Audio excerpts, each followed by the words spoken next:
வணக்கம் நண்பர்களே. பாடி தயார் பண்ணுறதுல நாள் 47. ஒரே நிமிஷம் நான் என்னென்னு சொல்கிறேன், அதை கேட்டுட்டு போங்க.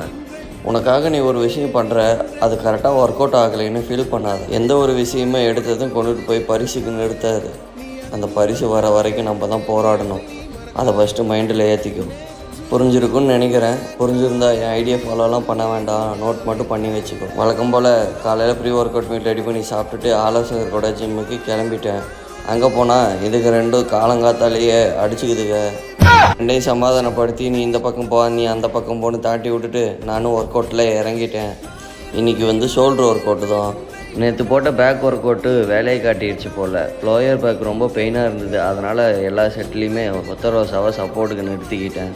எப்படியோ ஒரு வழியாக எல்லா ஒர்க் அவுட்டையும் கம்ப்ளீட் பண்ணிட்டேன். கடைசியாக சூப்பர் செட்டு, அதையும் கரெக்டாக கம்ப்ளீட் பண்ணிட்டேன். அதை முடித்ததும் பைசையும் போட்டுட்டு வீட்டுக்கு சூட் அடிச்சிட்டேன். வர வழியிலே இன்றைக்கி தேவையான சீச்சி வாங்கிட்டு வீட்டுக்கு வந்த கையோடி அந்த சீச்சியை சமைச்சு சாப்பிட்டுட்டு கட்டையை போட்டுட்டேன். தோழர்களே, பி கன்சிஸ்டன்சி. இன்று போய் நாளை வரேன்.